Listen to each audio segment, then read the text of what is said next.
اعوذ باللہ من الشیطان الرجیم یسألونک عن الاہلہ قل ہی مواقیت للناس والحج۔ لوگ آپ سے چاند کے بارے میں دریافت کرتے ہیں، آپ کہہ دے کہ یہ لوگوں کے لیے اوقات کو جاننے اور خاص کر حج کے ایام کو پہچاننے کا ذریعہ ہے۔ تشریح: آپ صلی اللہ علیہ وسلم سے سوال کیا گیا کہ چاند کیوں گھٹتے بڑھتے رہتے ہیں؟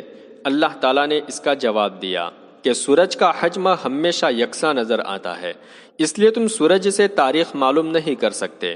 چاند کے حجم میں ہر رات فرق واقع ہوتا رہتا ہے، اس سے تم کو مہینوں کے آنے جانے کا اور تاریخوں کا علم ہوتا ہے۔ زمانہ قدیم میں تاریخوں کے جاننے کا یہی ایک ذریعہ تھا۔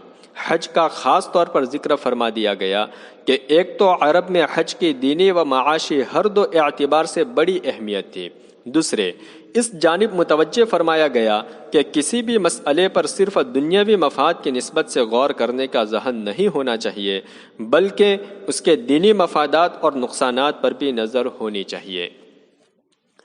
وَلَيْسَ الْبِرُّ بِأَن تَأْتُوا الْبُيُوتَ مِن ظُهُورِهَا وَلَكِنَّ الْبِرَّ مَنِ اتَّقَىٰ وَأْتُوا الْبُيُوتَ مِنْ أَبْوَابِهَا وَاتَّقُوا اللَّهَ لَعَلَّكُمْ تُفْلِحُونَ۔ نیکی یہ نہیں ہے کہ تم گھروں میں ان کی پشت کی طرف سے داخل ہو، بلکہ نیک وہ ہے جو اللہ کا ڈر رکھتا ہو۔ گھروں میں ان کے دروازوں سے آیا کرو اور اللہ سے ڈرتے رہو تاکہ تم فلاح پاؤ۔ تشریح: اسلام سے پہلے عربوں میں ایک عجیب رواج یہ تھا کہ احرام باندھنے کے بعد اگر گھر میں داخل ہونا ہوتا تو دروازے سے داخل نہ ہوتے، بلکہ پشت کی جانب سے دیوار اور چھت پھاند کر یا دیوار میں نقب لگا کر داخل ہوتے۔ اسلام ایسی نامعقول رسمی باتوں کا قائل نہیں۔ اس آیت میں اسی طرز عمل سے منع فرمایا گیا ہے اور کہا گیا ہے کہ گھر کے دروازے سے بچنا کوئی نیکی نہیں، بلکہ اصل نیکی گناہوں سے بچنا اور تقوی اختیار کرنا ہے۔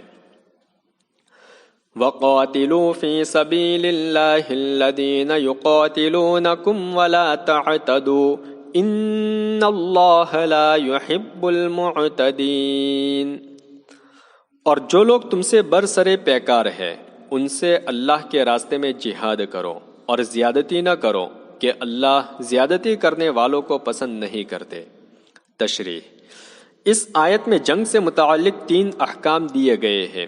اول یہ کہ جنگ ان لوگوں سے کی جائے جو خود آمادہ جنگ ہو، جو صلح چاہتے ہو یا جن سے صلح ہو چکی ہے، ان سے جنگ کا حکم نہیں۔ دوسرے، جنگ اللہ کے لیے ہو اور دین کی سربلندی مقصود ہو، مال و دولت، عزت و جاہ اور محض ملک و زمین کا حاصل کرنا مقصود نہ ہو۔ تیسرے، جنگ میں اصول جنگ کی خلاف ورزی اور زیادتی روا نہیں، یعنی عورتوں، بچوں، سن رسیدہ بوڑھوں، اپاہجوں اور معذوروں وغیرہ کو قتل نہ کیا جائے۔ احادیث میں بھی اس کا ذکر ہے۔ خاص کر خلیفہ اول حضرت ابوبکر رضی اللہ تعالی عنہ کی ہدایات میں اس کی صراحت موجود ہے، اور فقہاء نے بھی تفصیل سے اس پر گفتگو کی ہے۔ لا تعتدوا کا منشا مفسرین کے نزدیک یہی ہے۔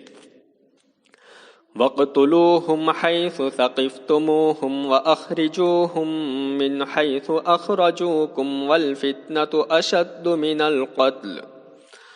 اور ان کو جہاں پاؤ مار ڈالو، اور جہاں سے انہوں نے تم کو نکالا ہے تم بھی انہیں نکال باہر کرو، کیونکہ فتنہ انگیز یہ قتل سے بڑھ کر ہے۔ تشریح: یہ حکم مشرکین مکہ کے بارے میں ہے کہ ایک تو انہوں نے مسلمانوں کو بے گھر کر دیا ہے، دوسرے مسلمانوں کے خلاف مسلسل جنگ کی تدبیریں کر رہے ہیں۔ بدر، احد اور احزاب تینوں جنگوں میں جارحیت انہی کی طرف سے ہوئی، اس لیے تم بھی ان سے جنگ کرو، اور جیسے انہوں نے تم کو مکہ سے نکال دیا ہے تم بھی ان کو مکہ سے بے دخل کر دو۔ اسلام کی مسلسل مخالفت اور رکاوٹ مکہ والوں کی فتنہ انگیزی تھی، نیز جبر و دباؤ اور لوگوں سے ان کی آزادی کو سلب کر لینا ایسا جرم ہے کہ ایسے مجرمین لائق قتل ہے۔ اس سے اگرچہ چند اشخاص کی جان جائے گی مگر فتنے کا استئصال ہو جائے گا اور پورے سماج کو راحت حاصل ہوگی۔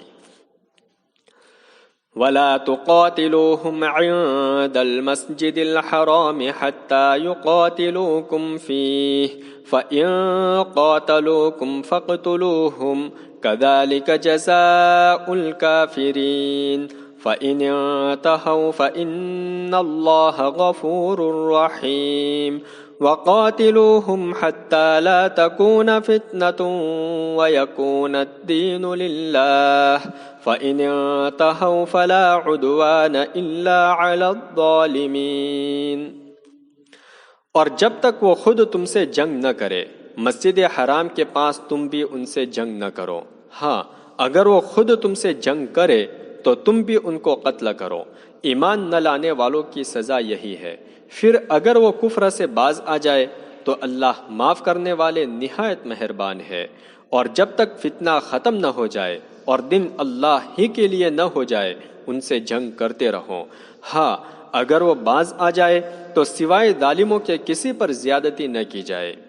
تشریح: حرم کا احترام عرب بھی کرتے تھے اور اسلام نے بھی اس کو برقرار رکھا، اس لیے فرمایا گیا کہ حرم میں تمہاری طرف سے جنگ کی ابتدا نہ ہونی چاہیے۔ ہاں اگر وہ حملہ کرے تو پھر مدافعانہ جنگ میں کوئی قباحت نہیں، کیونکہ اس کے سوا چارہ نہیں۔ الشہر الحرام بالشہر الحرام والحرمات قصاص فمن اعتدى عليكم فاعتدوا عليه بمثل ما اعتدى عليكم واتقوا الله واعلموا ان الله مع المتقين۔ حرمت والا مہینہ حرمت والے مہینے کے بدلے ہے، اور ادب و حرمت کا پاس رکھنے میں بھی برابری ہے۔ تو جو تم پر حرام مہینے میں زیادتی کرے اس کی زیادتی کے مطابق تم بھی بدلا لو، اور اللہ سے ڈرتے رہو اور جان لو کہ بے شک اللہ تقوی اختیار کرنے والوں کے ساتھ ہے۔ تشریح: شوال، ذوالقعدہ، ذوالحجہ اور رجب حرام مہینے ہیں۔ عرب ان مہینوں کا احترام کرتے تھے اور ان میں قتل و قتال سے باز رہتے تھے۔ اسلام نے بھی اس حکم کو باقی رکھا، لیکن ظاہر ہے کہ اگر دوسرا فریق ان کے احترام کی پرواہ کیے بغیر حملہ آور ہو جائے تو ہاتھ پر ہاتھ رکھ کر دفاع نہ کرنا خود کشی کے مترادف ہوگا۔ اس لیے فرمایا گیا کہ ان مہینوں کا احترام باہمی رویے پر منحصر ہے۔ اگر اہل مکہ اس کا لحاظ کرے تو تم بھی جنگ سے اجتناب کرو، اور وہ جنگ کرے تو تم بھی جنگ کرو، اور برابر کا معاملہ رکھو۔ اس ارشاد کی ضرورت اس لیے پیش آئی کہ رجب 6 ہجری میں جب آپ صلی اللہ علیہ وسلم مسلمانوں کے ساتھ عمرہ کے لیے تشریف لے گئے تو اہل مکہ جنگ کے لیے تیار ہو گئے، اور بالآخر صلح حدیبیہ ہوئی۔ صلح کے مطابق پھر جب 7 ہجری میں آپ صلی اللہ علیہ وسلم عمرہ کے لیے تشریف لے گئے، جسے عمرۃ القضاء کہتے ہیں، تو صحابہ کو اندیشہ تھا کہ یہ حرام مہینہ ہے، اگر اہل مکہ جنگ پر اتر آئے تو ہم کیا کریں؟ جنگ نہ کرے تو ناحق جان جاتی ہے، جنگ کرے تو حرام مہینے کی خلاف ورزی ہوتی ہے۔ اسی کا اس آیت میں جواب دیا گیا ہے۔ حرام مہینوں میں جنگ کی ممانعت کا یہ حکم اب بھی باقی ہے یا منسوخ ہو گیا، اس میں اہل علم کی رائے مختلف ہے۔ راجح یہ ہے کہ اب بھی ان مہینوں میں اقدام حملہ درست نہیں اور دفاعی جنگ میں مذائقہ نہیں۔ وَأَنفِقُوا فِي سَبِيلِ اللَّهِ وَلَا تُلْقُوا بِأَيْدِيكُمْ إِلَى التَّهْلُكَةِ وَأَحْسِنُوا إِنَّ اللَّهَ يُحِبُّ الْمُحْسِنِينَ۔ اور اللہ کے راستے میں خرچ کرو، اپنے آپ کو ہلاکت میں نہ ڈالو، اور اچھے کام کرتے رہو، بے شک اللہ نیک کام کرنے والوں کو پسند فرماتے ہیں۔ تشریح: جہاد میں جہاں جان کی قربانی مطلوب ہوتی ہے وہی مال کی بھی ضرورت پڑتی ہے۔ ہتھیاروں کی فراہمی، سواری اور ذرائع حمل و نقل کا انتظام، دشمنوں میں جاسوسوں کو بھیجنا اور ان کے راز سے آگاہ ہونا وغیرہ۔ اس لیے جہاد کے ساتھ ہی اللہ کے راستے میں مال خرچ کرنے کی تلقین فرمائی گئی، اور فرمایا گیا کہ ایسا نہ کرو گے اور جہاد رک جائے گا تو تم کمزور ہو جاؤ گے، دشمن کے حوصلے بڑھ جائیں گے، اور بالآخر اس کا انجام دنیا و آخرت دونوں جگہ تمہاری ہلاکت ہوگی۔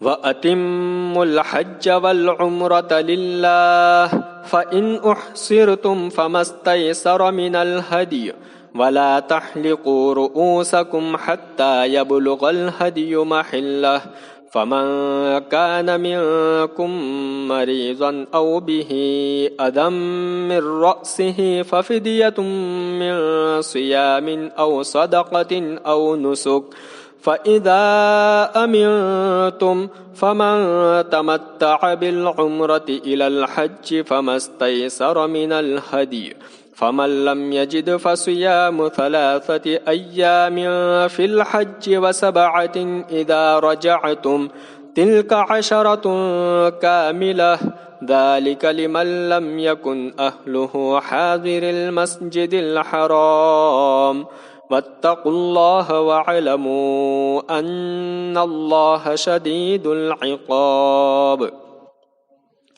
حج و عمرہ کو اللہ کے لیے پورا کرو، پھر اگر تم روک دیے جاؤ تو جو قربانی میسر ہو پیش کرو، اور جب تک قربانی اپنے ٹھکانے پر نہ پہنچ جائے بال نہ منڈاؤ۔ ہاں، تم میں سے جو بیمار ہو یا اس کو سر میں کچھ تکلیف ہو تو بال منڈا لے، اور روزہ یا صدقہ یا قربانی کے ذریعے فدیہ ادا کر دے۔ پھر جب تم اطمینان کے حالت میں ہو تو جو حج کے ساتھ عمرے کا فائدہ اٹھائے اس کو چاہیے کہ جو قربانی میسر ہو کرے۔ جس کو قربانی کا جانور میسر نہ ہو وہ 3 دنوں حج کے دنوں میں روزہ رکھے، اور 7 روزے تمہارے واپس آ جانے کے بعد یہ پورے 10 روزے ہوئے۔ یہ حکم ان لوگوں کے لیے ہے جن کے گھر والے مسجد حرام کے پاس نہ رہتے ہو، اور اللہ سے ڈرتے رہو اور جان لو کہ اللہ کی سزا بہت سخت ہے۔ تشریح: اس آیت میں حج و عمرہ سے متعلق متعدد احکام دیے گئے ہیں جن کا خلاصہ اس طرح ہے۔ نمبر 1، حج یا عمرہ اگرچہ نفل ہو، شروع کرنے کے بعد ان کی تکمیل واجب ہو جاتی ہے۔ نمبر 2، اگر کسی کو احرام باندھنے کے بعد رکاوٹ پیدا ہو جائے، خواہ یہ رکاوٹ دشمن سے ہو یا بیماری کی وجہ سے یا کسی قانونی مشکل سے، تو اس کے لیے یہ حکم ہے کہ جہاں روکا جائے وہیں حلال ہو جائے، لیکن یہ ضروری ہے کہ قربانی کا ایک جانور حرم کو بھیج دے اور لے جانے والے سے قربانی کا وقت اور دن متعین کر لے، اور متعینہ دن اور وقت پر قربانی کے بعد رکاوٹ کی جگہ ہی پر بال منڈا کر یا ترشوا کر حلال ہو جائے۔